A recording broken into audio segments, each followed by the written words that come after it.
Welcome back to the Chosen Life. After a little bit of a mini vacay and pre-taping some episodes, it's really exciting to get back into the driver's seat.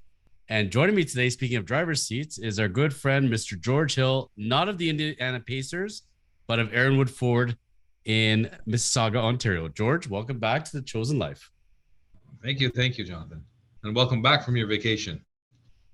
Thank you, my friend. It's been, I'd like to say it's nice to be back, but when you're going from 77 Fahrenheit weather in Arizona to 7 Fahrenheit or whatever we are, it's not that pleasant.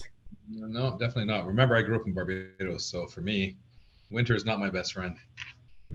My mother always told me a story that when they came to Canada, on the boat or however they got here in the old country, the choices were Toronto or California. They chose Toronto because we knew more people in Toronto. Well, but you know what? If you went there, you wouldn't have met me. Likely true. So it was well worth it to coming to Toronto. There you go. See? Now it's always positives. Always positives. Now this is our third time together. Third time, yeah. Third time Chosen Life. So third time's a charm.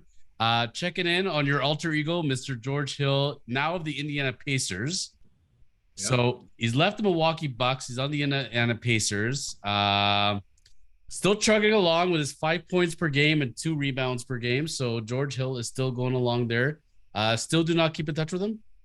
No. You know what? Him and I had a falling out years ago. So, it's just one of those things that it's better that we don't talk. We just get confused when we call each other George.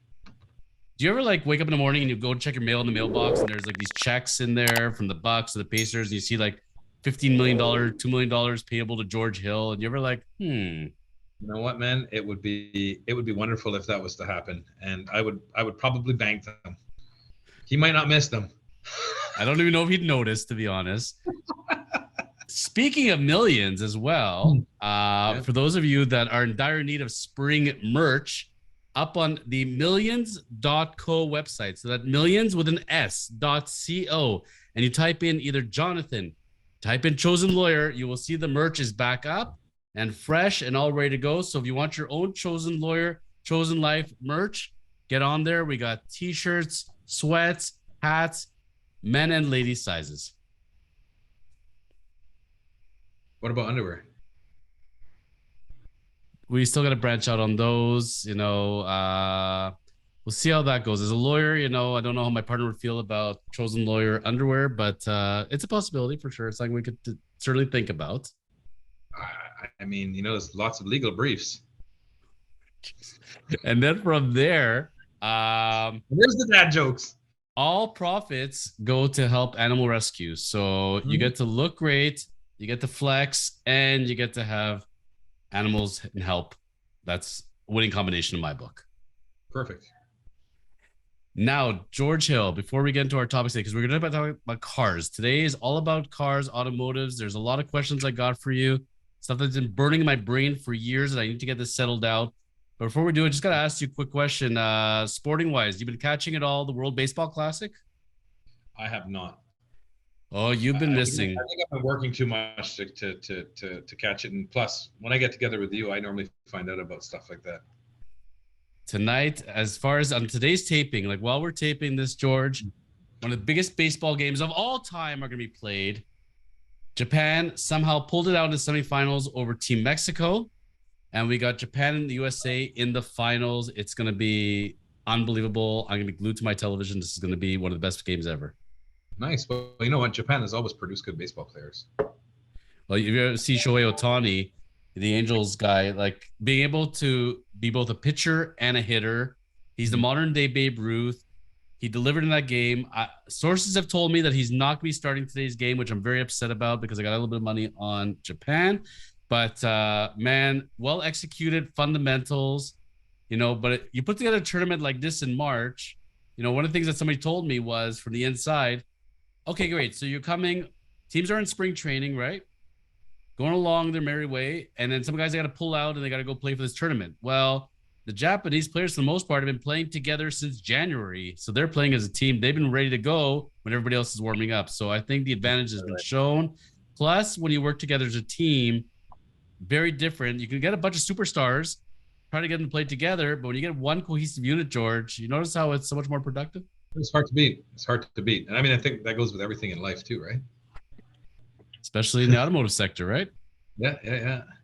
Well, hell, even in your line of work, you put together a good team that helps you get everything going. It makes a big difference, right? I was talking about that with my partner today. And one of the things in businesses, man, if you have people that know how to communicate and win people over and have those people skills, will teach you Mhm. everything else. But if you know how to do everything else, but you don't have the people skills, you're only going to go so far in life. Absolutely. And I think we've talked about that before. I would hire Yeah. an attitude. I would hire an attitude big time because you know what? You can teach people stuff. And if you have the right attitude towards work and you have that desire inside to do well and succeed, you know what? No amounts of education, unless you're doing brain surgery, can get you there over and above that if your attitude is poor, right? So So we'll agree street smarts over book smarts if we have a choice. yeah. I mean, obviously, it'd be industry specific for sure because you know you could have a good attitude and you can't perform dental surgery or brain surgery. But at the end of the day, for you know the business I'm in, I like having people that have good attitudes and you can teach them a lot of stuff, and you're more apt as a leader to teach people who have a good attitude, who are willing to learn, than the ones that always resist you, right? I'm not saying that everybody needs to agree with me, but at the same time there is that thing where somebody's willing to work with you and help you progress and learn at the same time. It goes a very, very, very long way. And for those viewers today that are very interested in automotives or life and business and how to succeed, you'll have George Hill's contact information. Do not contact the Indiana Pacers in the NBA. You will not find this George Hill. You're going to reach him over at Erinwood Ford. George is part of Ford, Nissan, and one of the nicest, smartest, brightest guys I know. And do you ever have any car items? This is your guy you're going to speak to. And known George for years, and I can vouch for him as far as being a stand-up A+ guy. And that's why he's on today, because he's going to be teaching us a lot about cars. And so, George, going to settle out some issues I have, and we're going to start off today with one of my favorite topics: muscle cars. Mm-hmm. So my Flipboard, my Google, they all realize I love cars, and they keep sending me articles, and I keep getting a lot of the same article back and forth. I keep seeing the debate. We got Mustang, Camaro, and Challenger. Got the Yep. big three, like taking out the supercars, and even taking out the Corvette. Those are like, the quote unquote affordable or the American muscle. And there's a constant debate on those, on which one is the better car and why, and the history of them, and blah, blah. And seems to be pretty industry standard as far as people knowing in the know saying this, that the Mustang has won out. They're going to continue to win out. Challenger is moving on to probably being only EV, and Mm-hmm. Camaro may disappear altogether or become EV as well. Yep. Uh, where do you see the standing between these three cars, and why is there still debate on this? Well, I don't know if I can answer why there's still a debate. I think it's just there because it historically has always been there. But, you know, if I were to look at a Ford Mustang now versus where it was, let's say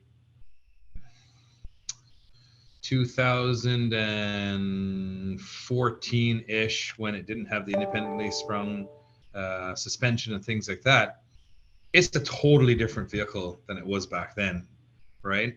Right down to horsepower. Like you look at an EcoBoost Mustang, right? Back in the day, a GT Mustang used to be 300 horsepower, right? And that was fast back then. An EcoBoost Mustang now has 300 and something horsepower, 305 horsepower standard, and that's a V6 turbo, right? And now when you're getting into the GTs and they're coming up with the dark horses that are coming for 2024 model year, that's like 568 horsepower. It's crazy what they're getting out of the vehicles now. And the one thing that I found that Ford did with the Mustang is that they evolved it. So they took it away from that straight-on car that they had before, and they independently sprung the transmission. They changed the suspension. They changed a lot of them to automatic transmissions that had a quicker gear ratio that would allow you to go from 0 to 60 in a faster time than you could in a manual transmission. They still offer manual transmissions in them, at least for this model year. Next year may not be that case, and they've really tried to push the envelope with horsepower. I'm not saying that Camaro didn't, because they definitely did. They talked about, even bringing back an iteration of the Firebird and stuff like that as well. Yes. And that died a natural death. But the one thing I found is that Dodge did not do really anything different with Challenger.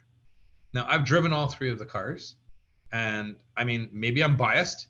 I do like the Ford Mustang the best in terms of its handling. A Camaro will beat it depending on which one. In terms of the timing, I've seen Camaros beat it by a few seconds on a track. But the one thing I found driving the Camaro was that the visibility was very poor, especially if you weren't driving a convertible version of it. You'd have to stay really far back from the lights.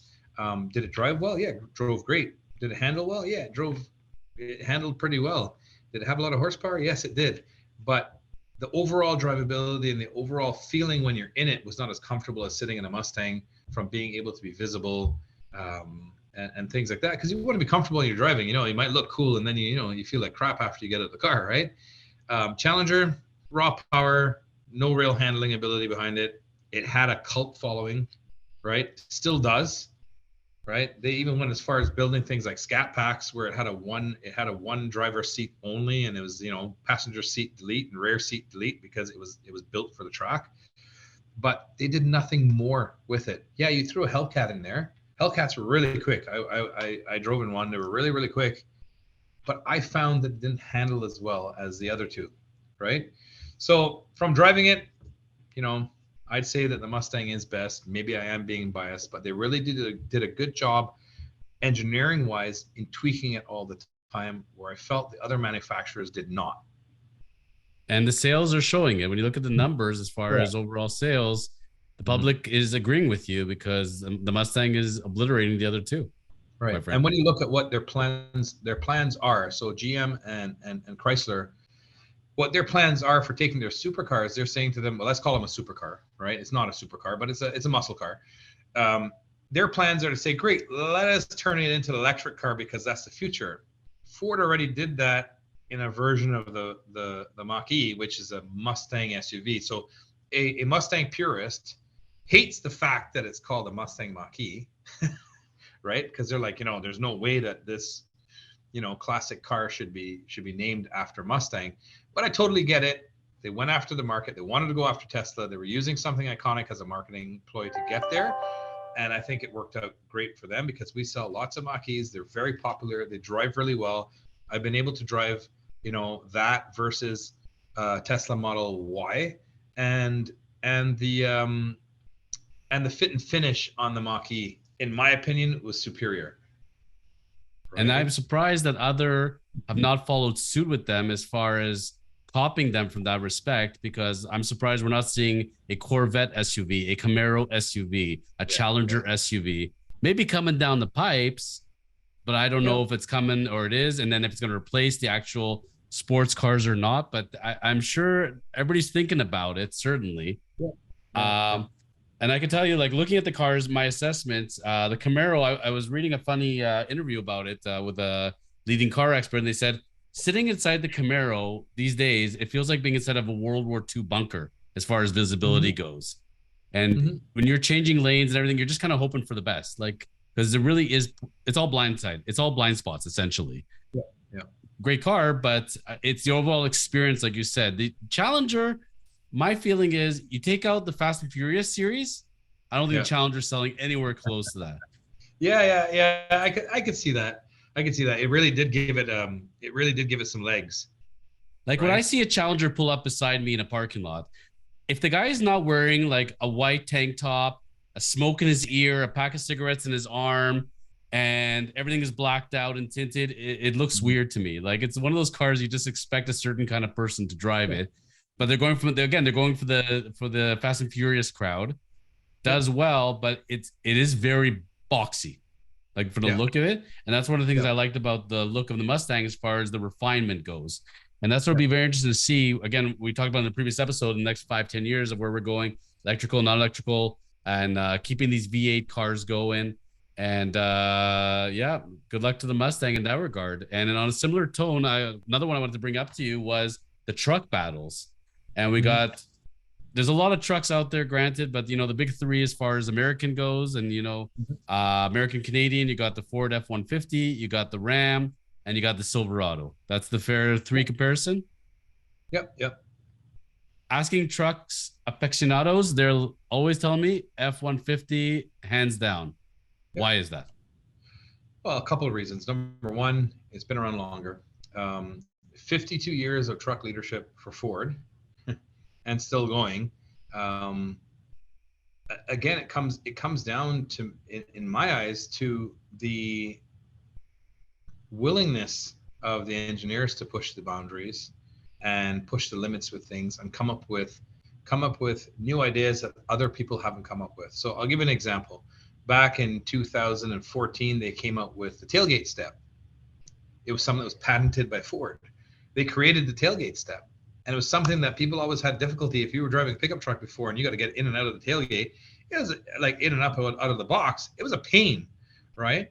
And they came up with something like that, right? Side steps. There's side steps that you press down by the back that you can reach into the box. LED lighting in the box, big screens when you're driving, 360 camera, taking a lot of luxury items and putting it in a pickup truck, because pickup trucks these days are not only driven by contractors and blue collar workers. Like I myself, I drive a Lariat hybrid, right? And they're wonderful trucks, especially for families. Even if I didn't have a family and was single, I would drive one. Like, it's that comfortable. Right? I was blown away driving in Texas. Every single second vehicle is a pickup truck. Literally, like the whole state there is filled with them, and everybody of all gender, races, ages, sizes, everyone's driving them. But you'll notice in Canada, it's becoming that way as well too. You'll find a lot more people are driving a pickup truck because they can, and that's why you have iterations like 2.7 EcoBoost turbo engines to give you a little bit of a break on the gas consumption. And people are driving them because I want to drive a pickup truck and drive to work. Right? I don't need that family car anymore, the family sedan, and that's why Ford made the decision years ago to get away. I'm not saying it was the right decision, because there's still a market out there for cars, in my opinion, and we have the Nissan store, Direct Nissan in Mississauga as well, that I run, and part of the reason why we bought that is the availability of cars to the marketplace, because fewer and fewer manufacturers are making cars to be able to go to the general public.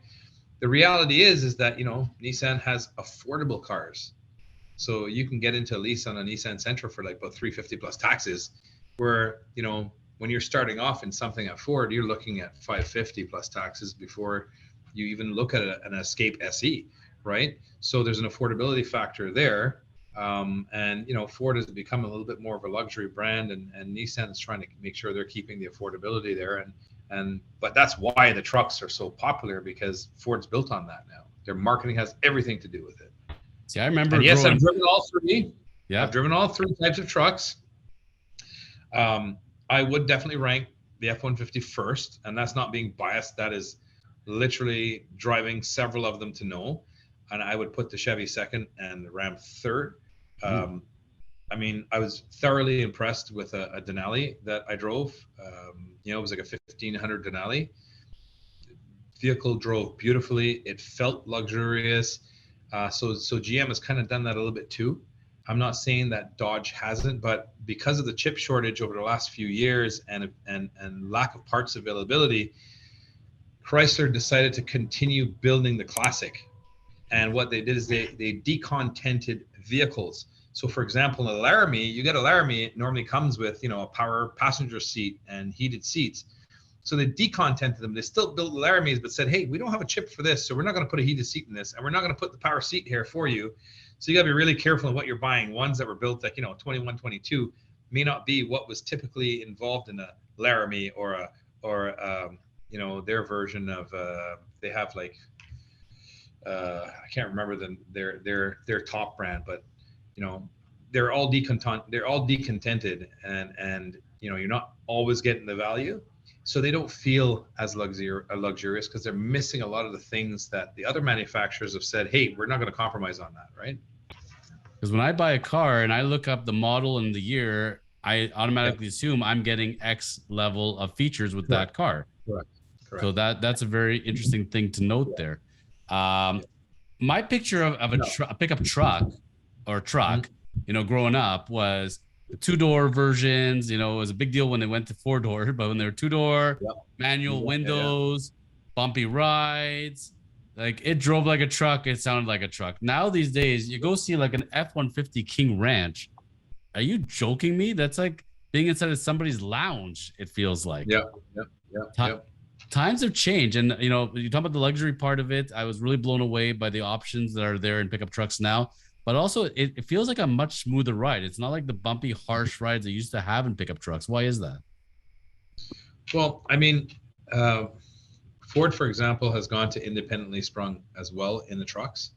So last year when I went to Vegas, we really got to test that out. So I got to take an F-150 and I got to take an Expedition on a bit of an off-road course. And I'm telling you, I actually brought the Expedition on 3 wheels. It was one wheel was off the ground, and you could not tell. So that's part of the reason why the suspension's been made better. I know that GM, what they've done with theirs is that they've added air ride suspension to theirs, sometimes too on some of the higher models, so that when you are, you know, going on a long trip where the road's bumpy, that it starts to boost up the suspension with air. The one thing, Ford used to have air suspension back in the day in their Navigators, and they do still exist in a few of their models. But the problem is eventually the compressors and stuff that run it need replacement, and the air lines blow and things like that. It's kind of like, you know, having one of those cars that the guys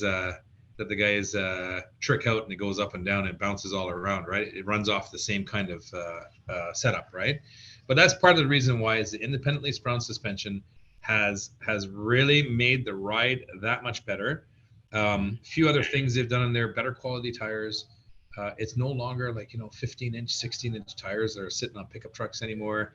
You know, your minimum on there is probably a 17 at worst, and you can go all the way up to 22s. So I drove a Limited before and I had 22s on it, and the ride was great, right? The ride was great. So they're really making a good effort. What a lot of manufacturers do these days is that your initial quality is very, very important to them. So they make sure that they put on things that are going to be comfortable for you. So I'll give you an example. Tires. When you buy a brand new car, they're going to put tires on there that feel really good for the ride. The problem is the ones that feel really good for the ride always don't last the longest. So by the time you hit about 60K, you probably got to replace the tires. But you had that initial feel out of it. What you do with it thereafter is up to you, right? But if you want longevity, sometimes you get a tire, say, for example, that lasts a little bit longer, you're going to end up feeling a little bit more of the bumps on it because it's not as high quality rubber or whatever the case may be. But that's what they do. They're really concerned. Manufacturers are very, very concerned with initial quality.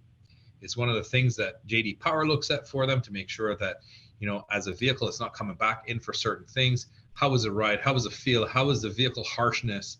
And that's one of the things that they do. They try to put quality components on the vehicle up front that make that ride feel comfortable, but it's not for a very long time, right? You get 60K out of it. That's probably the life of it.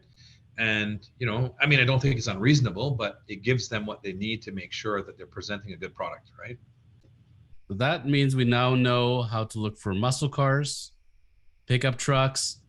The trifecta is going to be now what we term, you brought that term up a second ago, but what the supercar is. And I agree with you that I would not put the Mustang, the Camaro, the Challenger in the supercar category, but Ford does make one, I believe it's called the GT. GT, yeah. That to me is definitely in the supercar category.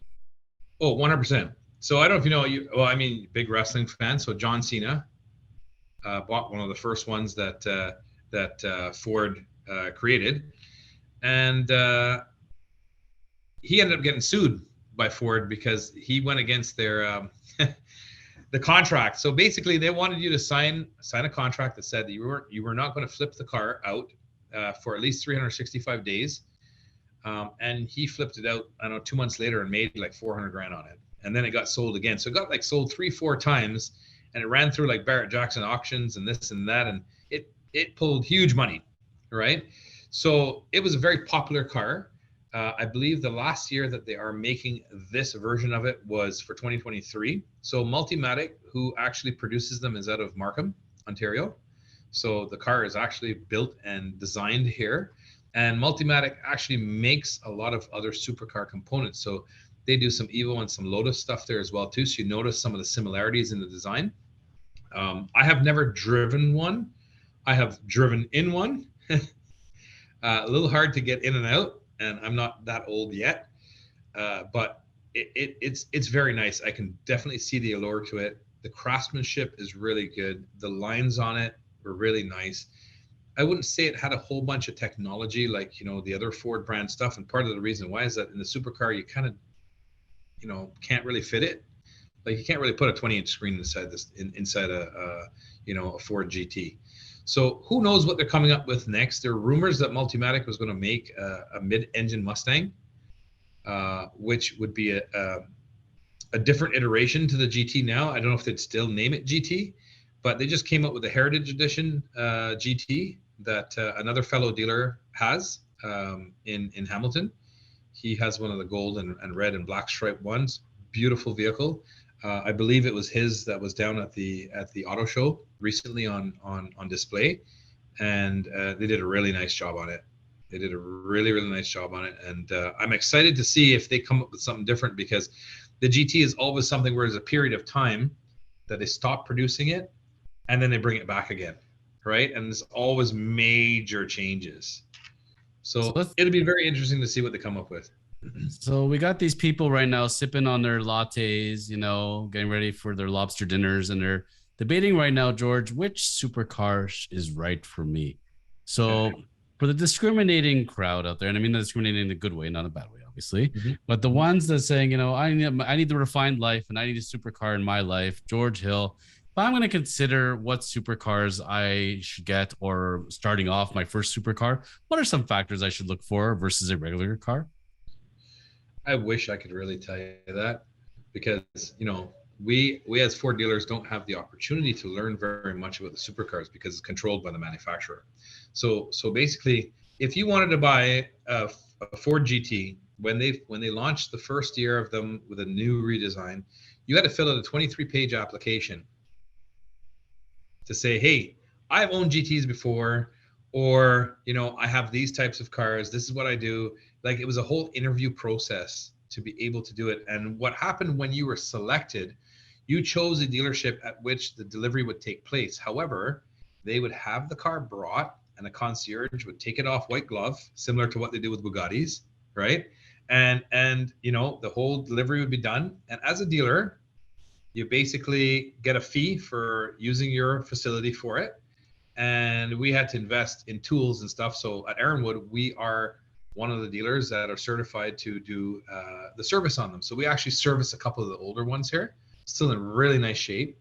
But if I were looking for things, I mean, in supercar category, they're all really well made. You start looking at things like Ferrari F-430 Spiders, things like that. You got to recognize that your regular maintenance, you do an oil change, is going to be running $14,000. Like it's something where like, for example, on the Spider, the first oil change, they have to retorque everything in the vehicle. I don't believe it's the same thing for Ford GT. I'd have to find out from my foreman, but there's an expense to these things. And if you're going to spend that kind of money, let's make sure that that it's going to be a continued expense. Number one. Now, if you're in the category of being able to afford a supercar, then you're in the right company, right? But they cost a lot of money. They cost a lot of money to maintain. And if you're not driving them, because most people don't drive them because they don't want to put too many kilometers on them, because they either want to buy it as an investment, because they technically do appreciate if you don't put too many kilometers on them. But for me, I'd want to drive them. Like, part of the allure for having that car is being able to drive it. So, at that point, you're going to spend $400,000 or $500,000 and get a car. I mean, the playing field, in my opinion, is pretty level with a lot of the supercars out there. I mean, I think Bugatti takes it to the next level with all the stuff that they have, and it's going to cost you a fair bit more.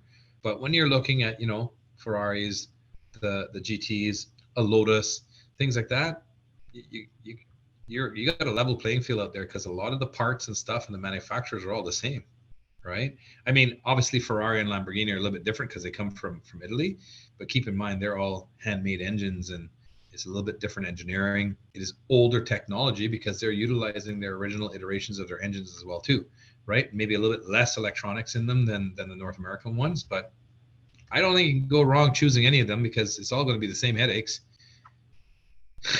It's funny because that leads up into our fourth topic of the day, which I sent you the agenda of the show, and then that same day, all of a sudden, an article comes across my feed of a disgruntled Ferrari owner who did not like the pushing of his buttons in his car. He's like, that's really bugging me. I want my buttons to be very, very smooth, or not.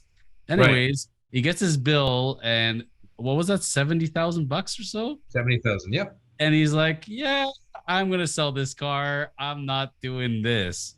Yeah. I remember, George, even like something simple like having, let's say, a regular Beamer, right? Yeah. Mm-hmm. And the light burns out, and your headlight, and you like want to just change a light bulb, right? Mm-hmm. If you're driving whatever, Chevy Malibu, Ford Focus, it's popping out, and it's getting done in about 5-10 minutes at $10, $20, whatever, right? Yep. BMW is not so simple. You want to change a headlight? Okay, now we got to pull out part of the engine here. It's a whole day operation.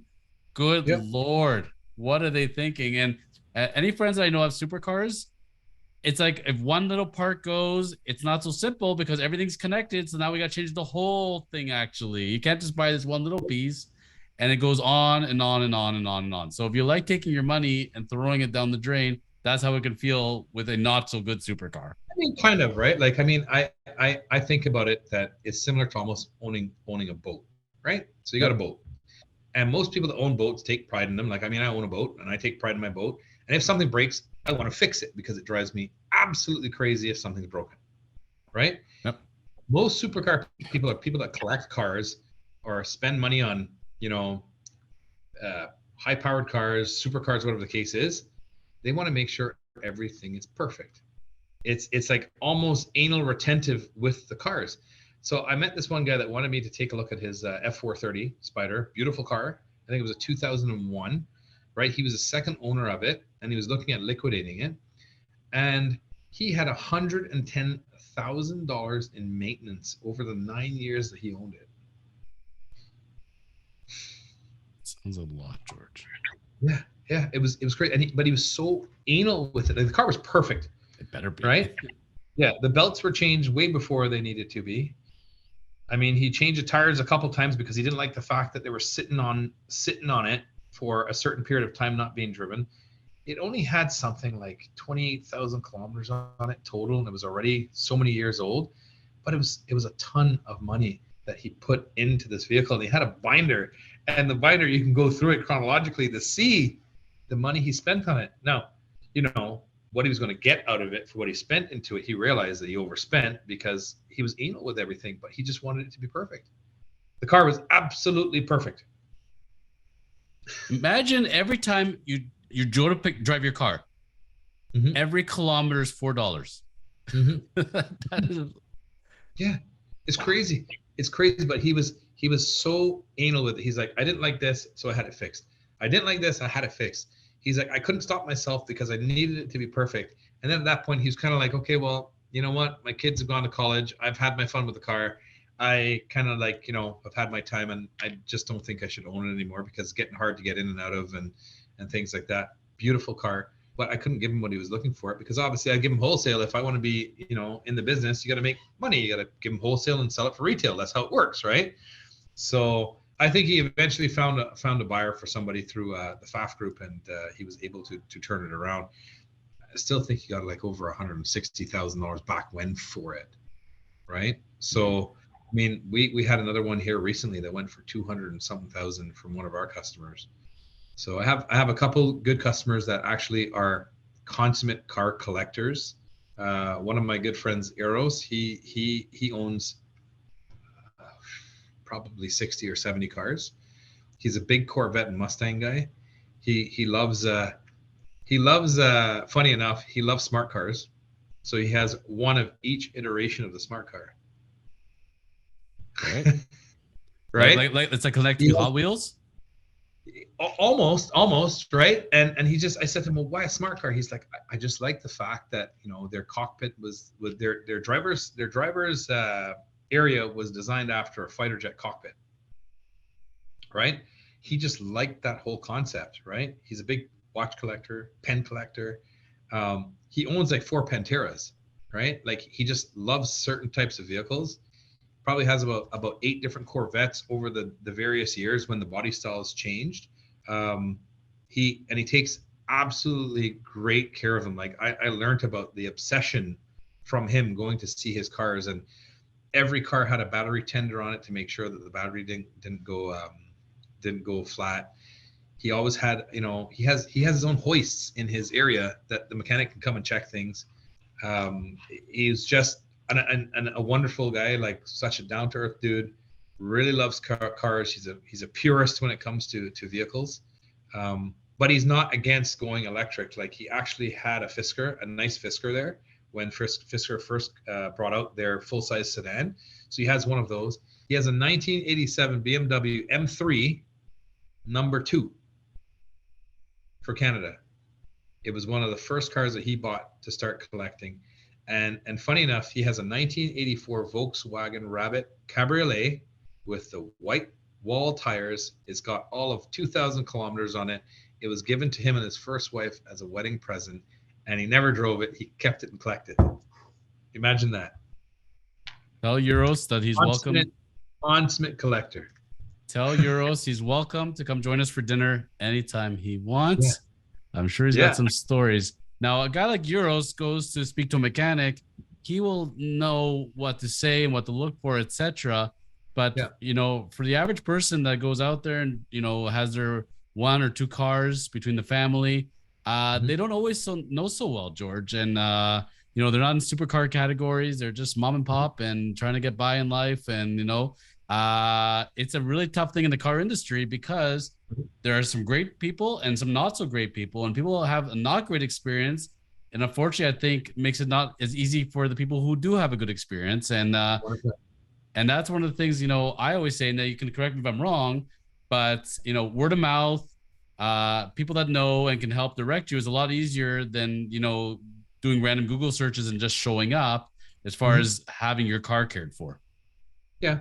So I mean, look, realistically, I'm of the belief, maybe I'm old school, that maintaining your car is key, right? So, you know, I see manufacturers and they say you can do 1 oil change a year. That drives me crazy. And I understand the technology has improved. You know, there is a synthetic oil that makes a big difference in the viscosity and the breakdown of the oil and the oil life. There are oil life monitors in cars, and I'm not saying that I don't trust them, but for me, I have a hard time swallowing that pill, because time and time again, you see the people that maintain their cars very well, it tends to last them.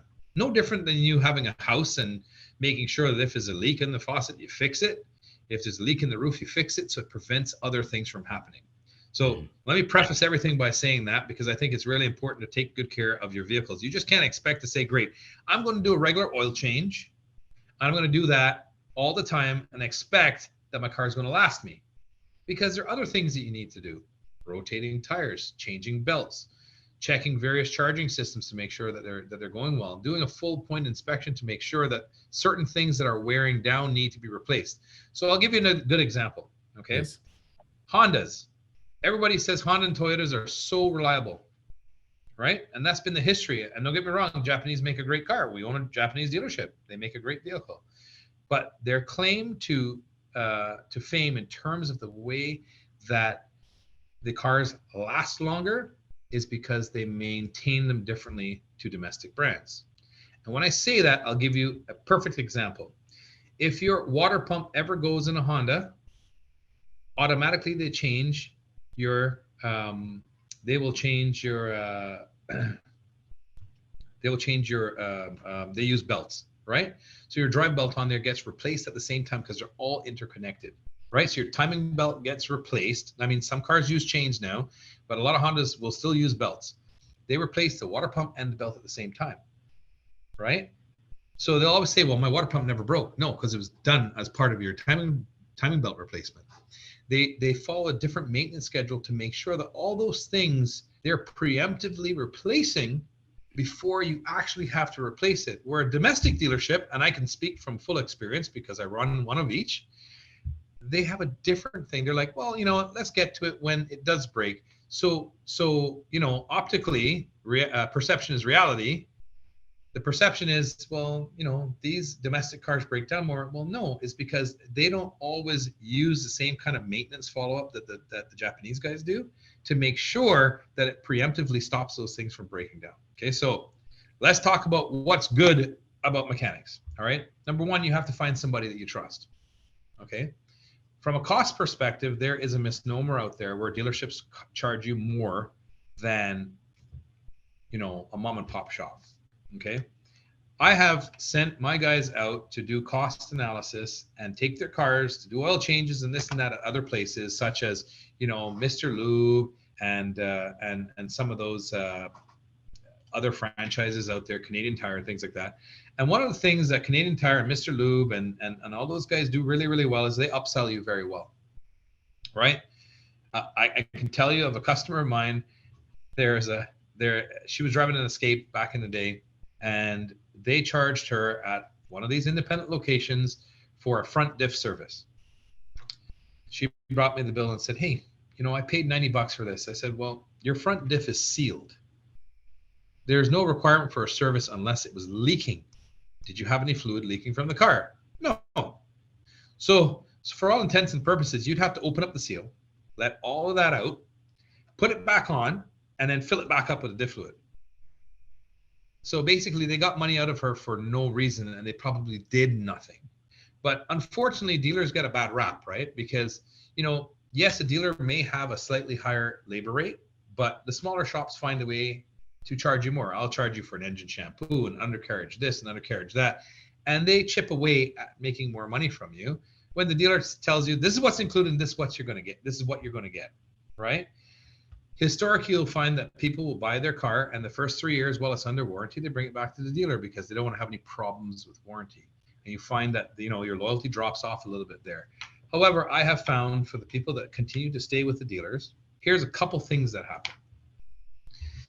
If you're out of warranty and you have a bigger problem and you continually service and you have loyalty to a dealer, if there's ever a problem that's outside of your warranty, close to the end of the warranty where you've just passed your warranty, the dealer can fight for something called goodwill, and they can get some of it back based off of your loyalty, right? You would not be able to do that if you went to another service shop anywhere, right? So if you said from the beginning, I'm going to Mr. Lube, and Mr. Lube's going to do my oil changes and my maintenance, and you come back and your warranty is over, the manufacturer's going to say to you, you weren't loyal to us. Why should I go out of my way to give you this loyalty back? However, there's several things that I've dealt with Ford Motor Company and ourselves. And obviously, if I have a good customer who continues to bring their car here and they show us loyalty, I'm going to go out of my way to make sure that I take good care of them, number one. Number two, you need to find a good advisor at the dealership or the service area that you're dealing with. Because how I feel a good advisor operates is not only trying to sell you something because they want to make money. I want it to be a consultative approach. So we have our advisors here, and we talk to them a lot about being consultative with the customer, because you're going to have a much better experience with me if I say to you, hey, Jonathan, you know what? Listen, we just did this 180-point inspection on your car. We rotated your tires. We changed this. We changed that. But because you're coming up to 140,000 count here, next time around, you should save up your money because we want to change your plugs. And the one thing that we noticed that's going right now, your brakes are going to need replacing next time. Here's what it's going to cost you next time around. I find when you take a consultative approach rather than trying to slam people with a big bill, and I know some dealerships that are guilty of that, it goes a much longer way because you're saying to the customer, listen, I'm trying to make sure that together we're taking good care of your asset here and that it's going to give you the longevity that you need. Let's plan this together and make sure that we are setting you up for success, right? And sometimes what happens is the customer says, hey, you know what? I was actually thinking of upgrading my car. Now I'm at 150K. Why don't I trade it in now? Let's get something new. Right? That happens sometimes. But there are customers that appreciate that when you sit them down and say, look, here's what's coming up. Here's what you need to plan for, because it gives them some direction and it gives them a participation in making sure they're taking care of their vehicle, right? So that's the other thing that I would say. And you also want to go to a place that has all the tools and a proper facility to take care of your car.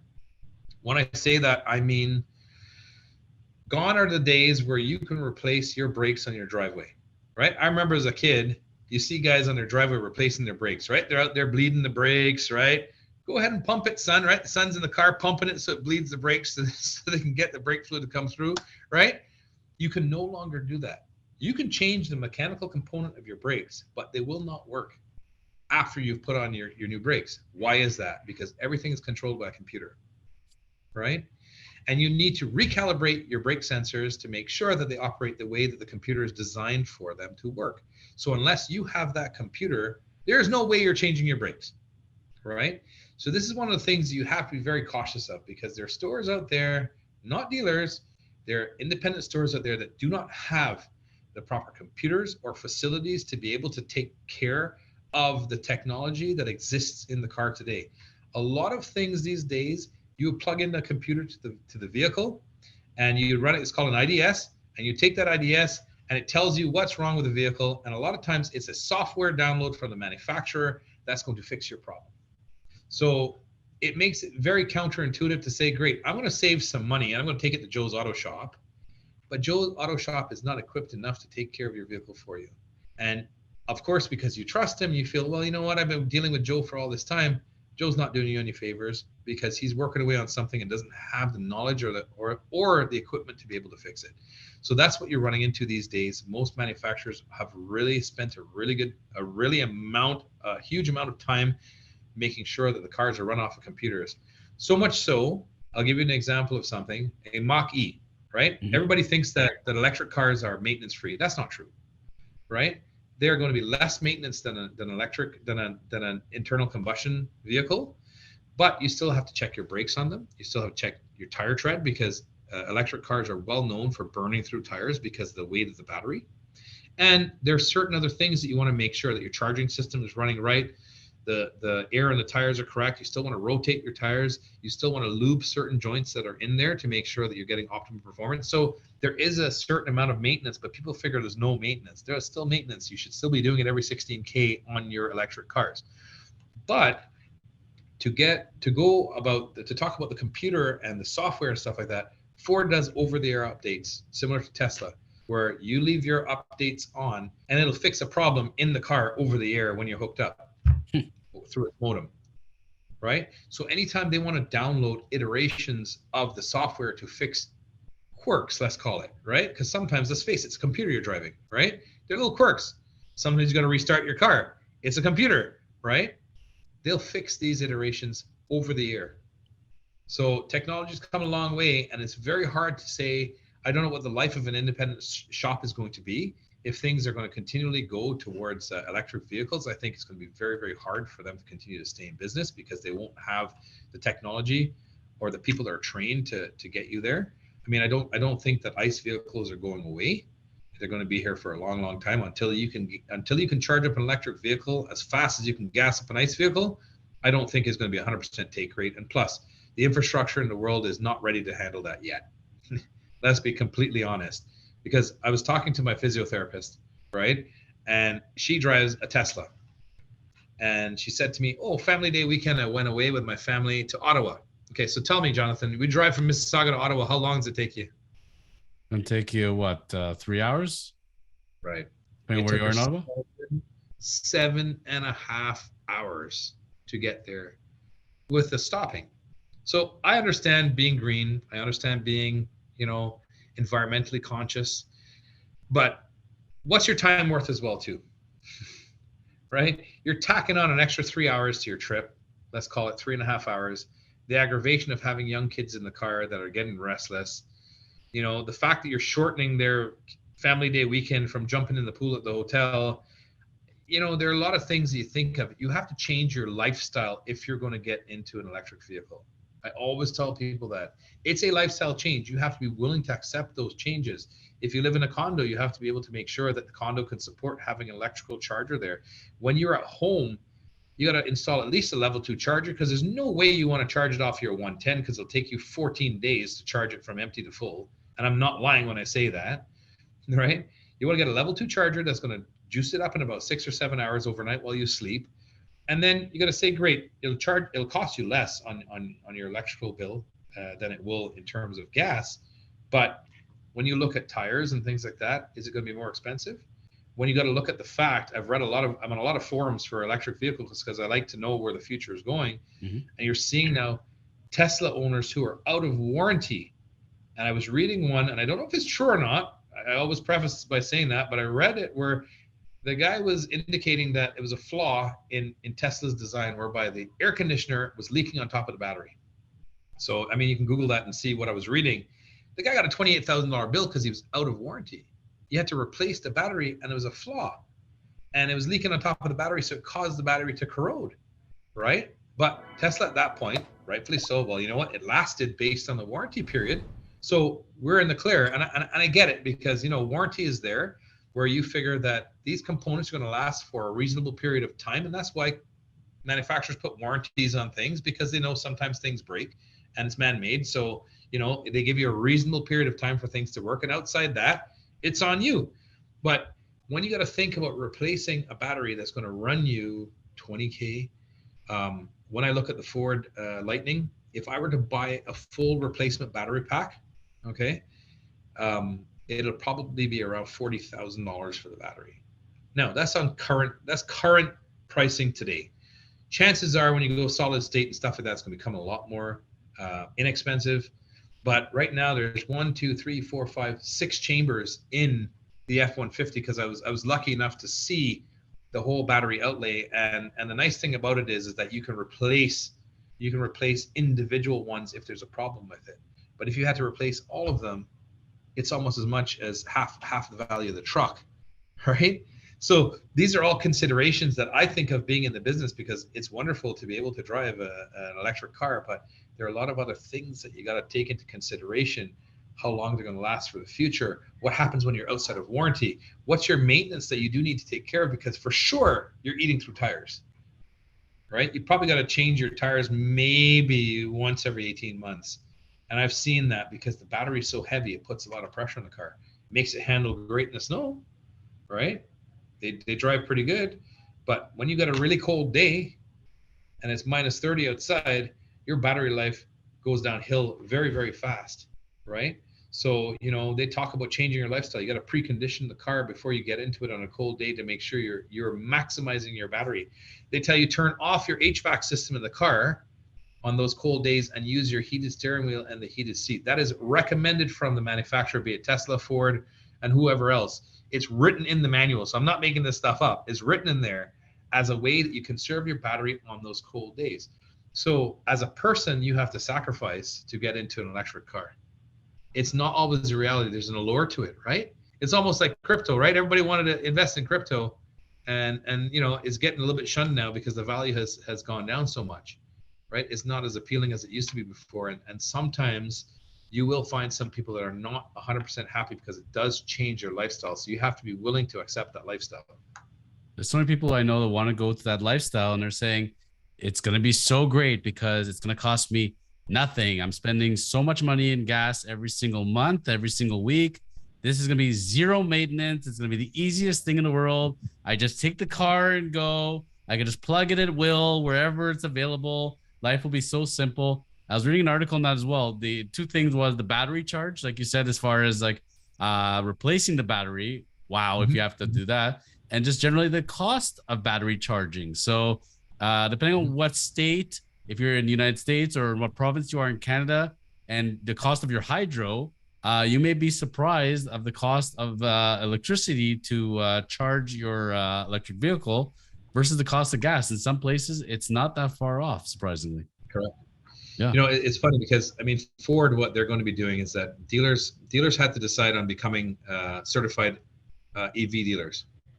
So we decided here that we're going to become a certified elite dealer, which means that you carry the full gamut of sales and service, and you get a little bit more electric vehicles than somebody who decided not to go down that road. Part of what Ford is doing is that they're trying to create the largest charging network in all of North America, if not the world. So every Ford dealer that signs on to the program, be it the elite program or the certified program, which is below it, there's a requirement for a certain amount of chargers, customer facing, level 2, level 3, so that it makes up that network, right? So in the future, and I mean, we signed up for it, the deadline was last month, right? So there's going to be things moving pretty quickly. At Erinwood, we do have a fair amount of chargers here already because we were one of the top stores for selling hybrid electric vehicles and electric vehicles. So we had the infrastructure in place already. Our panels are already upgraded. There's more upgrades coming, right? But Ford is going to have that network to tap into, that all the dealers are going to be on their app, right? So as a Ford driver, a Ford electric driver, you're going to have the ability to charge pretty much anywhere a Ford store is, and it's going to cover you across North America, right? So the ability to charge in the future will be a lot easier, but it's definitely a problem today. A few weeks back when they had all the storms in Montreal, right? There were people lining up for 3-4 hours waiting to charge their electric cars because they were dying, like they didn't have a charger at home, right? There's fights at the Tesla high-speed chargers for people. They're not cheap, right? And one thing is, a high-speed charger is not a high-speed charger is not a high-speed charger. And the reason why I say that is that you're able to modify the amount of wattage that goes to your high-speed charger depending on grid availability and how you want it to operate. So I'll give an example. Please. I can set up a high-speed charger and it has 2 branches coming off of it. Okay, so you pull up your electric car and you park next to me. You're at 60% battery life and I'm at 20. The systems now these days are smarter to say, great, this guy here with the 20, I'm going to charge him the same as the guy with the 60%, but I'm going to deliver more wattage to the 20 so that his charging time is equal with the guy next to him, so that his 20 comes up to 100 as fast as the 60 comes up to 100. But you paid the same thing I did, but I got more electricity. That is mind-blowing. Right? You can set them. So there are certain systems out there that you can set them. And I mean, you know, you'd have to figure out what the wattage is. There are a lot of chargers that now tell you what the wattage is, so you know what you're getting. And sometimes one high speed someplace is delivering a faster wattage than one somewhere else, so you can charge in half the time, right? And you're gonna have infrastructure problems. Like, let's face it, you go Northern Ontario, they may not have the infrastructure to run that kind of high-speed charger. So you're gonna get what you're gonna get there. So traveling can still be difficult. I just went to Montreal not that long ago, and I marveled. They didn't have snow for so long, yet there's still snow all over the sidewalks. They're not plowing the streets. And a lot of people don't have driveways, don't have garages. So the street parking is very popular, especially downtown in those parts. You're not going to see a charger anywhere if you're parking overnight on the street. I don't know how they're going to go about that. So it's like you're saying. Same thing, Bloor West Village, right? Bloor West Village, there are lots of people that don't have driveways. You come down the stairs and they park the cars on the road and they have to have a permit for it. Danforth, right. Same thing, right? Unless, of course, you could have a wireless charger. The problem is, in a place like Canada, when you got to plow the streets, if there's a wireless charging pad there, it's going to get eaten up by the snowplow. These are all the things I think of. And you know, it's interesting with technology. Obviously, as a world, we want things to progress, right? Mm-hmm. And the one gentleman that years ago was looking to sell his Spider, he was actually responsible for Canadian grants for technological changes. So he actually approved grants for companies that had life-changing technologies. So him and I started talking about autonomous cars, right? So it might change your topic and your agenda a little bit, right? Now, me, I'd probably be pretty scared to get into autonomous car. You know, you go somewhere downtown, you just decide to jump in an autonomous car and it's going to drive you to your next destination. I'm not sure I trust that so much, right? Unless I had a steering wheel in front of me. However, he brought up some really interesting points, right? He says, you have this car that's autonomous. It has all the radars. It has all the sonar in it. Has all the technology to read the environment. So it looks out for pedestrians and it looks out for certain things. He says, but let me ask you a question. What happens with the old cars that don't have that technology and they can't speak to it? How is it supposed to know that's there? Okay, I'm like, that's a fair point. He says, what happens if you're driving in a place that technically is below sea level? Does it affect the viability of the radar and the sonar and all the tools in there that are being used on the vehicle? He says, if you're up at high altitude in Colorado because you like to ski, are they going to work the same way at a high altitude as well too? So he brought up all these things where I was like, wow, I've never thought about that before. Right? And they're all really viable, plausible things that he's saying. How far do you think we are from the days when we'll all not be driving and we'll be all in autonomous cars? Where do you see that? Do you think about in our lifetimes? Probably not. Probably not. Like, I mean, maybe 50 years down the road, because you run into that problem. Like, imagine trying to get taxis downtown Toronto as autonomous. It'll be an absolute disaster. Insurance companies will never go for something like that. Who's gonna have the liability at that point? Who do you have to sue if something goes wrong? The owner of the car? Will there be insurance? Will there be some sort of liability? There are lots of things that, as much as wanting to jump on the technology bandwagon and as much as wanting to have autonomous stuff, like my truck has autonomy in it. So it's something that Ford has called Blue Cruise. And the way that works is that Ford has mapped out the roads, and they're up to like 40% of North America right now where the roads are mapped. Certain ones are not. So if I get on the 401, it's mapped. Like, I'm driving to Detroit tomorrow and I'm going down there and I set my Blue Cruise and I keep my hands on the wheel. It tells you to keep your eyes on the road. I've tested it where I've looked away. My eyeballs have looked away. It catches you and tells you keep your eyes on the road. But it will stay in that lane for as long as possible. And it does an amazing job of it. It keeps you in the lane. I've had no problems. The car in front of me slows down. It slows down with it. It speeds back up. It takes the curve in the road. It does all that good stuff. But there's still a trust factor.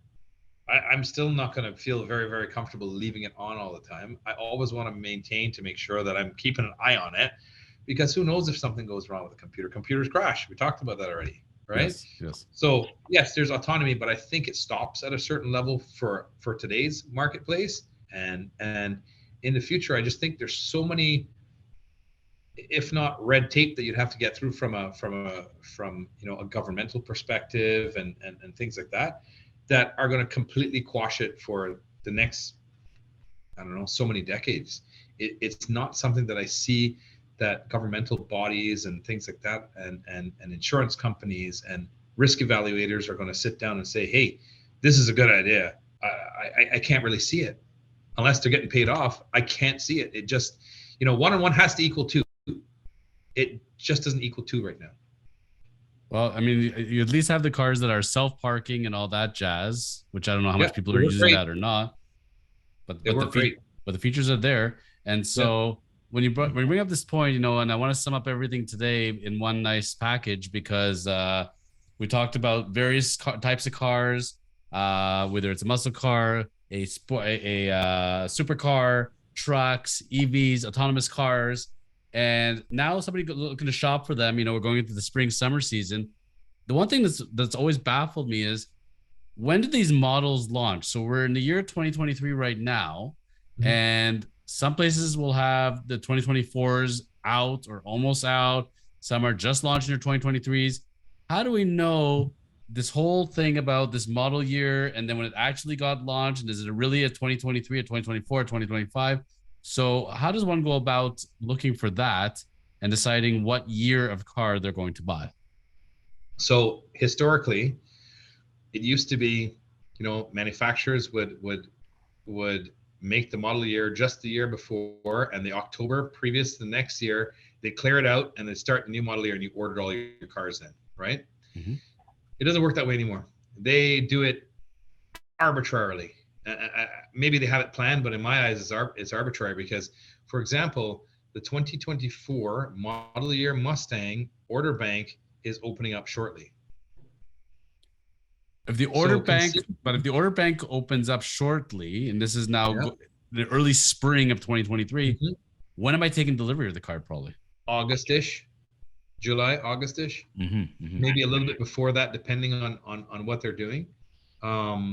So that's the one thing. They tend to just, create a new vehicle, and depending on plant availability and tooling and labor and stuff like that, they make a decision to open up an order bank on something or when to close it.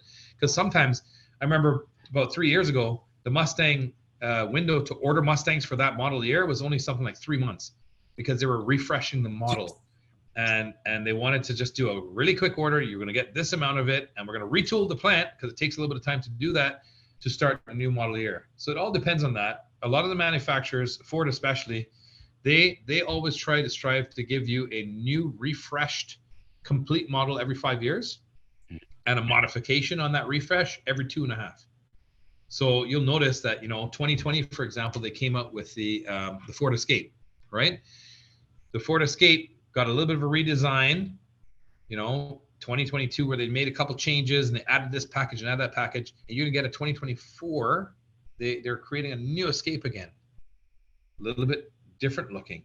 So there's going to be a new refresh in 4 model years. They typically do it in 5.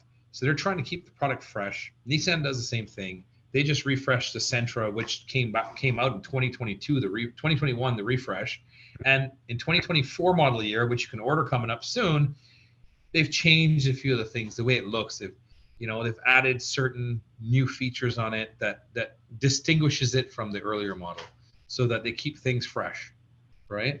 So you'll always have that with the manufacturers now. There really is no set time.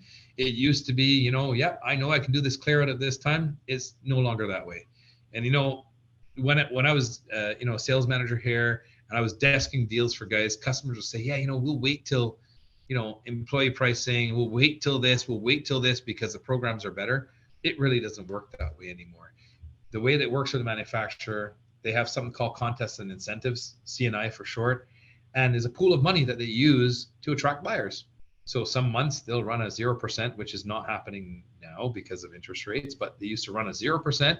And then, 2 months down the road, they would run a big delivery allowance with a higher interest rate on it, because they wanted to attract not only the buyers that wanted the 0%, be it for just because it's a great marketing tool, or for religious reasons, because there are lots of religions that don't allow you to pay or receive interest, or the cash buyer that says, hey, I've saved up for this car. Let me get a $5,000 delivery allowance on it. I'll pay cash for the car, right? So a lot of the manufacturers have taken that. This month, Ford is doing that closer to the end of the month, the last few days of the month. So from the 21st, which is today, till the 31st, they're running 2 split programs. For the next 4 days, they're running a cash program where you get up to $5,700 off of an F-150, higher interest rate, 699, 799, right? Then on the 30th and 31st, it comes down to like a 2.99 rate, so that you get a subvented rate that equals approximately that savings and interest. So they mix and match the programs, and they take that pool of money and they craft it into a marketing program to help attract the various types of buyers. But I can tell you this from experience, desk deals for 12 years here, I can spin numbers with the best of them in this industry. And I'm not saying that self-proclaimed. I'm telling you, I can spin numbers with the best of them in terms of running numbers. I remember sitting down customers and saying, look, you think 0% is so great, right? Because they're like, I have to have 0%. Okay, I'm like, the first question to ask, because you got to be respectful, is it for religious reasons? No. Okay, let's look at what the cash program was. So $4,000 delivery allowance with a 3.99 interest rate versus a 0 delivery allowance and a 0% rate. 99 out of 100 times, the delivery allowance with a slightly higher interest rate is always better from a payment perspective, and to the fact that if you pay it down sooner, you're going to save interest. On a 0%, paying it down sooner saves you 0, right? Because it is really a true 0%. So anytime you see a deal that came through a 0%, there was always a back end of it, right? So the back end would say Ford Motor Company paid Ford Credit $1,600 to buy this rate down from our borrowing rate. At the time, I guess it was prime -1 or something is what their borrowing rate was. and they transfer funds. You'd actually see it, the transfer of funds to buy the rate down to 0% on this vehicle. So it was a true 0%, right? But when you have an interest rate associated with it and there's a cash buyback, 99 out of 100 times, it works out a better payment for you. And as a buyer, it's a better way to buy a car because you can effectively save interest if you pay it down sooner, just like a mortgage, where on the 0%, you can't. See, folks, we learned something new today. So sometimes the best deal is not always what you think is the best deal. And that's where I got to ask you, George, as we end today's episode. And I thank you for all the car information and knowledge you've given us today, because there's a lot of misconceptions out there. And, you know, people think they're Google smart, but it's still really important to hear it from the industry experts and how to go about it. So that person that's buying their first car, they're ready to go, or they got to trade up, or their car just died, and they're all interested. They got to get a car this spring. Any last tips you can give to Joe Public of how to go about buying your car and things to think otherwise about?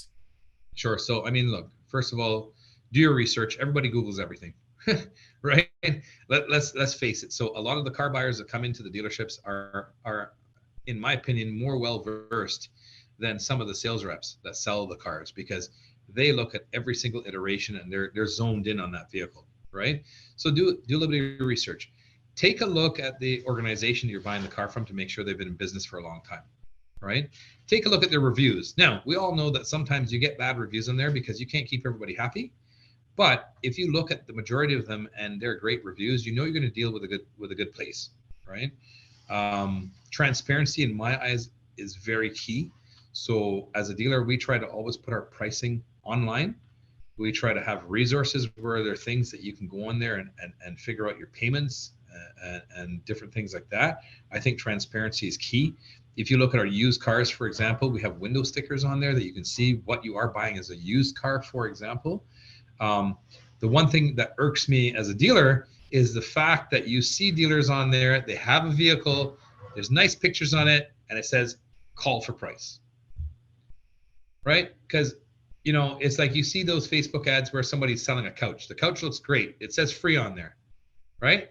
But as you read the comments, it says 12 available, message for price. Why can't they take that couch and say it's $1,456 for this couch, and we have it available in 12 different colors, right? There's a big difference between somebody being willing to give you information. And I think as an organization, as a dealership, you have to be willing to give people information. You have to be transparent with people, right? And you have to be honest with people, right? For me, when I sold cars and people would ask me a question I didn't know the answer, I'd say, I don't know the answer, but let me find out for you, right? I think that's really important as somebody trying to BS their way through stuff. The person that takes the time in front of you to pull up the resources and show you in black and white is going to go a lot longer because they're accountable for their actions, right? And someone who delivers what they say they're going to deliver is a very important thing. I say we put an end to what I mean, a new term. I call it car fishing. Car fishing. You like that? No more car fishing. I want to see the actual pictures. I want the car to look like what I want to buy, and I want to know what I'm actually going to pay. And I agree with you there. That full transparency makes life a lot easier. And I think the trust factor and respect would be going a long way as well for a potential car buyer. So, yeah. So that's my advice. And find somebody that you like, because I always tell my sales guys, look, somebody, unless it's the only one available, they're not going to want to buy from you if they don't like you. So you got to be a likable person as well too. And you got to show genuinely that you're taking care of their concerns and that you're looking out for their best interest. Right before this call, and that's why I was a few minutes late, right? I met some customers downstairs who were from Barbados like myself, and they knew my cousin and they knew some people that I knew there, and we were chatting. And it was a grandfather who wanted to buy a Raptor for his grandson, right? Raptor truck. Nice. And he's ready to pay the money for it. This is a 25-year-old son, like a 25-year-old grandson. His mom's here, and I came down and I met them. Wasn't supposed to be involved in the process at all. Just coming down to say hello because they said they knew some of my family, right? So what I do, I start asking the kid, okay, you have kids? No. What do you do? Well, I work with CNC machines. Okay, cool. You have any properties? Right? So I started asking him those things just to find out where his head was at. Because I mean, it's great that his grandfather wants to give him a Raptor, but I said to him, "Did you look at insurance rates?" "No, I haven't looked at that yet." I said, "Listen, there are a lot of things that you need to consider before your grandfather spends his hard-earned money, right? And if it were my money, I don't know if I want to buy a Raptor as much as they're wonderful vehicles. As a 25-year-old, you want to set yourself up for life first and then enjoy those things after." And maybe that's me being backwards. Maybe that's me being conservative, because we're unfortunately in a Netflix society where everybody wants their instant gratification now.